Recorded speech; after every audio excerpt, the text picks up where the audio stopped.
Good afternoon, class. So, yesterday we had studied that what is corporate communication, and today we will start with a new topic, that is types of communication networks. Communication network क्या होता है? It is a structure through which the information flows in a business. मतलब जिस भी structure के through एक business में information का फ़्लो होता है वो कम्युनिकेशन नेटवर्क होता है उस पर्टिकुलर ऑर्गेनाइजेशन का। एंड जो कम्युनिकेशन नेटवर्क्स होते हैं वो फॉर्मल भी हो सकते हैं एंड इनफॉर्मल भी हो सकते हैं। सो जो फॉर्मल कम्युनिकेशन नेटवर्क्स हैं वो हमारे कौन से होते हैं? फॉर्मल कम्युनिकेशन नेटवर्क वो कम्युनिकेशन नेटवर्क्स होते हैं जिसमें जो मतलब मैनेजर होता है वो इन कम्युनिकेशन नेटवर्क्स को कंट्रोल करता है। एंड या तो वो जो है वो कोई भी मैसेज अपने सबऑर्डिनेट्स को देता है तो वो फॉर्मल कम्युनिकेशन नेटवर्क है, या फिर जो भी मेन लाइन मैनेजर्स होते हैं वो आपस में कम्युनिकेट करते हैं, वो फॉर्मल कम्युनिकेशन नेटवर्क होता है। मतलब अगर किसी भी ऑर्गेनाइजेशन में टॉप टू बॉटम एक पर्टिकुलर स्ट्रक्चर को फॉलो करके कोई कम्युनिकेशन होता है तो वो फॉर्मल कम्युनिकेशन कहलाता है। ठीक है, जो फॉर्मल कम्युनिकेशन नेटवर्क्स हैं इसमें हमारी रिपोर्ट्स आ जाएंगी, जो भी जितनी भी रिपोर्ट्स मैनेजमेंट को प्रेजेंट की जाती हैं, रिकॉर्ड्स रखे जाते हैं। एंड कोई भी information in the form of order आती है फ्रॉम टॉप मैनेजमेंट, इंस्ट्रक्शंस आते हैं टॉप मैनेजमेंट से एक पर्टिकुलर हायरार्की को फॉलो करते हुए। जितने भी लेटर्स हैं, सेल्स रिप्रेजेंटेशन है एंड एडवर्टाइजिंग है, ये सब चीज़ें हमारी फॉर्मल कम्युनिकेशन में आती हैं। ये जो होती हैं ये अपने आप ही नहीं हो जाती है कम्युनिकेशन, इसके लिए जो है वो बहुत ज़्यादा सोच के और इसको बहुत अच्छे से डिज़ाइन करके फिर ये कम्युनिकेशन की जाती है। एंड इसके डिज़ाइन पे और इसका जो मूवमेंट है कि ये किसके पास पहुंच रही है, इस चीज़ पे बहुत ज़्यादा फोकस रखा जाता है, बिकॉज ये सेंसिटिव इन्फॉर्मेशन भी होती है इन मैनी केसेस। सो ये जो है ये हमारी फॉर्मल कम्युनिकेशन है। जो फॉर्मल कम्युनिकेशन है उसको हम चेन या लाइन ऑफ कमांड भी कहते हैं, क्योंकि जो भी इंफॉर्मेशन होती है वो एक पर्टिकुलर चेन या लाइन को फॉलो करती है या हायरार्की को फॉलो करती है एक ऑर्गेनाइजेशन में। जैसे जितनी इंफॉर्मेशन होगी वो टॉप से मिडिल लेवल के पास जाएगी, फिर मिडिल से लोअर लेवल के पास जाएगी। सो इसको हम जो हैं वो चेन या लाइन ऑफ कमांड भी कहते हैं।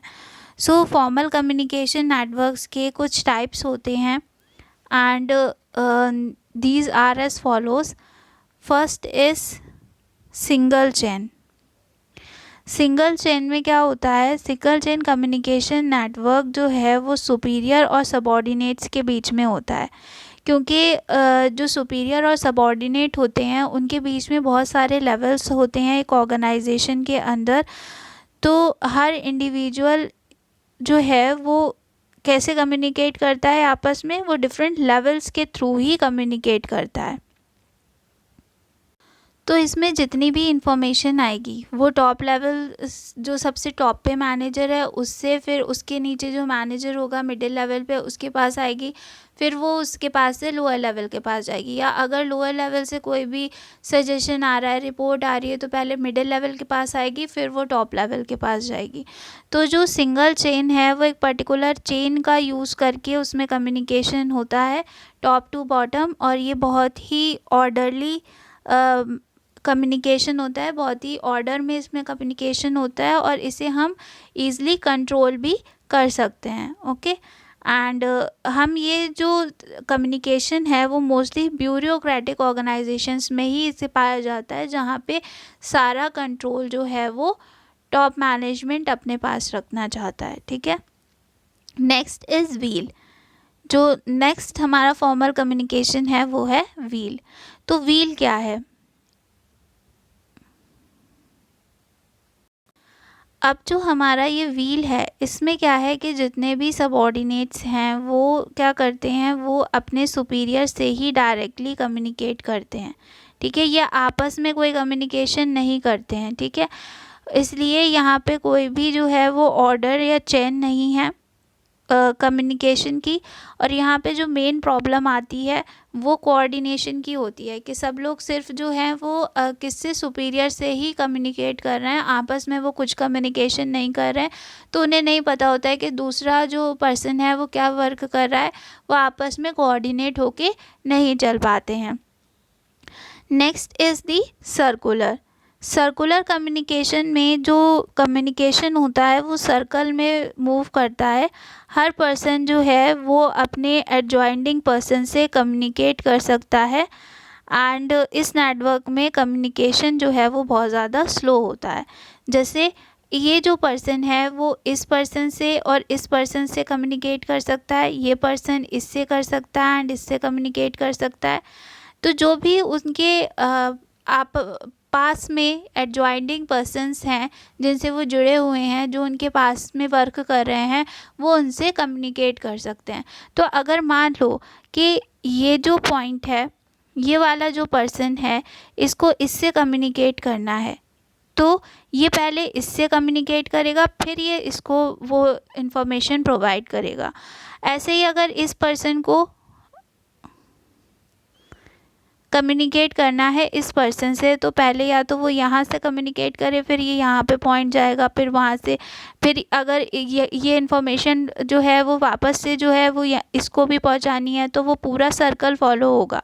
तो इस तरीके से क्या होता है कि जो इन कम्युनिकेशन का प्रोसेस है वो स्लो हो जाता है, कि मतलब एक पर्सन दूसरे को बताएगा, फिर दूसरे को बताएगा, फिर वो तीसरे को बताएगा। तो इस तरीके से इन्फॉर्मेशन फ्लो हो पाती है। And the fourth is free flow. Free flow में हर कोई फ्री होता है कि वो किसी से भी कम्युनिकेट कर सकता है, कहीं पर भी ऑर्गेनाइजेशन में। ये जो है वो नेटवर्क इनफॉर्मल और अनस्ट्रक्चर्ड होता है और ये बहुत ही फ्लैक्सिबल होता है, मतलब इसमें कोई भी चेंज ईज़िली हो सकता है, कोई भी किसी से भी कम्युनिकेट कर सकता है। जैसे हम फिगर में देख सकते हैं फ्री फ्लो की, कि कोई भी पर्सन किसी से भी कम्युनिकेट कर सकता है ऑर्गेनाइजेशन में, वो फ्री है to communicate with anyone. And the last is the inverted we.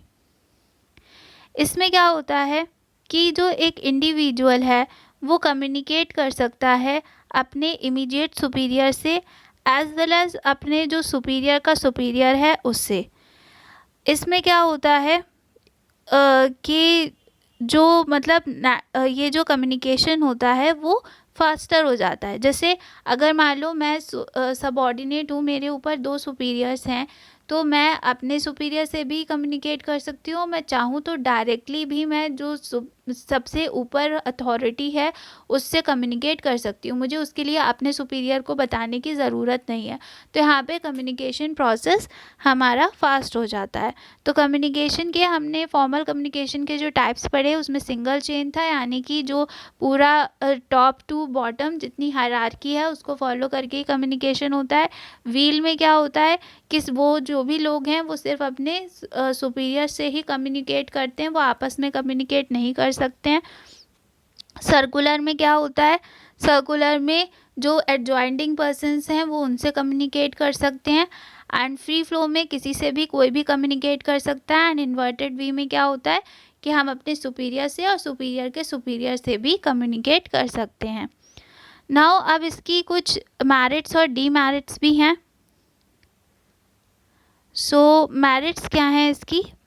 it passes through line and authority and consequently ensures the maintenance of authority as well as accountability of executives in charge। जब कोई भी information एक line of authority को follow करती है तो उससे क्या होता है कि जो भी इंफॉर्मेशन है वो फॉर्मली पास होती रहती है और उसका एक रिकॉर्ड रहता है कि ये इंफॉर्मेशन हमने इस पर्सन से इस पर्सन के थ्रू इस तक पहुंचाई थी या फिर हमने ये इंफॉर्मेशन आपको फॉर्मली बताई थी। तो उसका एक रिकॉर्ड रहता है, उसकी एक अकाउंटेबिलिटी रहती है। अगर रैंडमली हम ऐसे ही कोई बात कह देंगे तो उसकी कोई भी अकाउंटेबिलिटी नहीं रहती है। Next is it helps to develop intimate relations between immediate boss and his subordinates।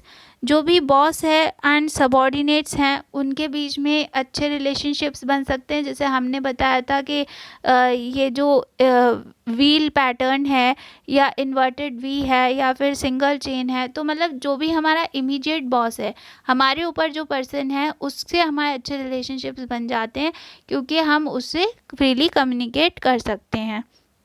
Third is it keeps uniformity in the dissemination of information.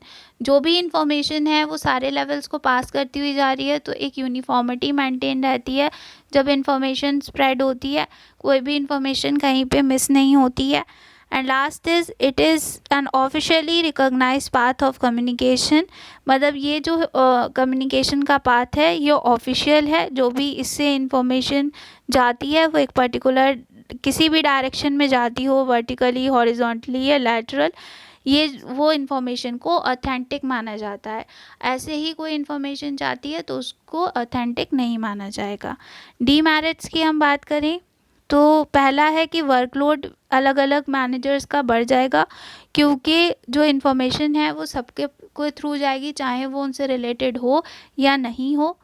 Second है जो कम्युनिकेशन गैप है टॉप एग्जीक्यूटिव्स और एम्प्लॉयज़ के बीच में, जो लोअर लेवल पे काम कर रहे हैं वो बहुत ज़्यादा बढ़ जाता है और उनके रिलेशनशिप्स ख़राब हो जाते हैं क्योंकि वो डायरेक्टली उनसे कम्युनिकेट नहीं कर पाते हैं, वो लेवल्स के थ्रू उनसे कम्युनिकेट करते हैं। एंड लास्ट है जो मैसेज की एक्यूरेसी है वो भी चेंज हो सकती है क्योंकि हर कोई अपना तरीके से इन्फॉर्मेशन को फ़िल्टर कर लेता है एंड जो भी मिडिल लेवल पे लोग होते हैं वो, एंड इससे जो एक्यूरेट इन्फॉर्मेशन है वो लोअर लेवल के पास में नहीं पहुंच पाती है। So that was your topic, that is formal communication, its types and merits and demerits. That's all for today, thank you.